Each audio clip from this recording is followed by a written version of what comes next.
All righty. Hi there, and welcome to this day in history for September 10th.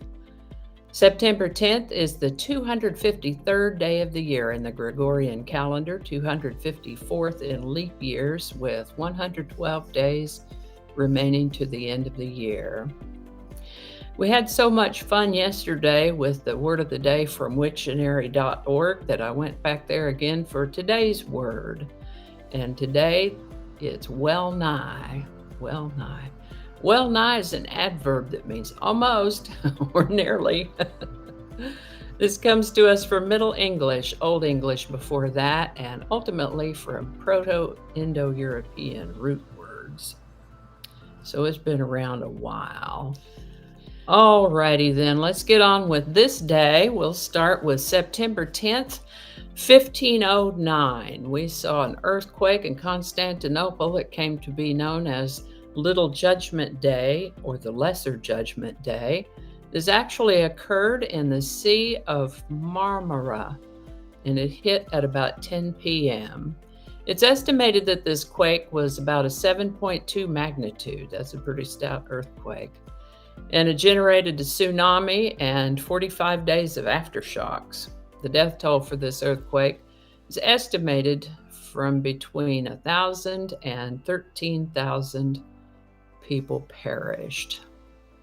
This is the birthday of English physician Thomas Sidneyenham, born September 10, 1624. Known as the English Hippocrates, he wrote a medical book that became a standard textbook of medicine for 2 centuries. He also discovered a disease known as Sydenham's chorea, also known as St. Vitus dance, which was later discovered to be a neurological after effect of scarlet fever, which is caused by a strep infection. That's why it's rarely seen these days, because children are usually treated with antibiotics before strep throat can turn into scarlet fever, before it turns into Sydenham's chorea. Thomas Sydenham, good guy. He lived to the age of 65. This is the birthday of Isaac Funk, born September 10, 1839. He was the co-founder of Funk and Wagnall's Publishing Company. They typically publish reference works such as the Standard Dictionary of the English Language and the Funk and Wagnall's Standard Encyclopedia in 25 volumes. That's what we used before we had the internet, before we had Wikipedia. It'd have all these collection of books, encyclopedias.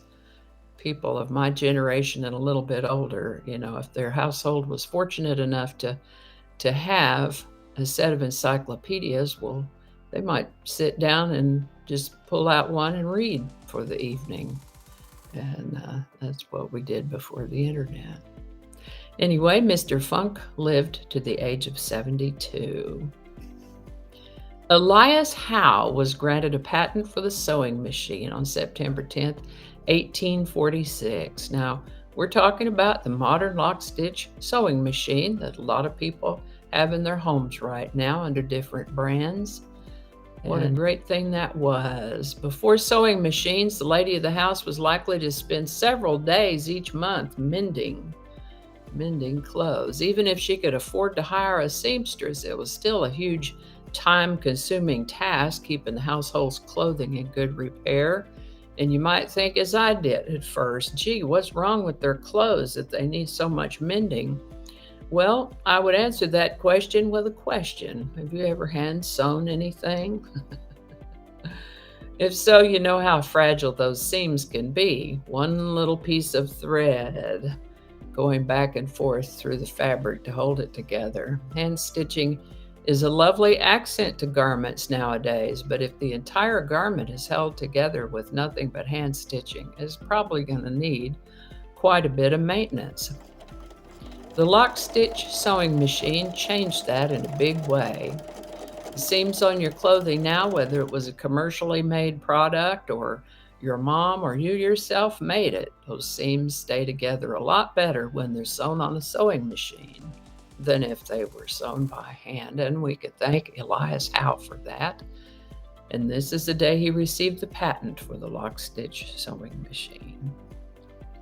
Today's song is You Can't Hurry Love by the Supremes, #1 on September 10th, 1966. Motown's Holland Dozier Holland team wrote and produced this version, and it became one of the Supremes' signature songs.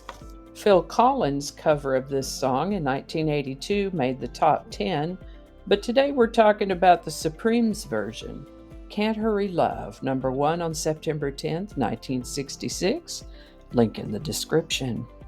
And I think that's going to do it for us today. Thank you so much for watching. Consider subscribing if you haven't already. Feel free to share this video with the link in your email, messaging, or social media. If you enjoy this series, you can check out the playlist that contains these videos. I'll put a link to that in the description. That description lives on YouTube, so for other platforms, I'll include the link to my blog page that is called No Really. You can also find me on Rumble, Parler, BitChute, and Getter. All those links in that description. Alrighty, that's all I can think of right now. Thanks again, and I'll see you next time.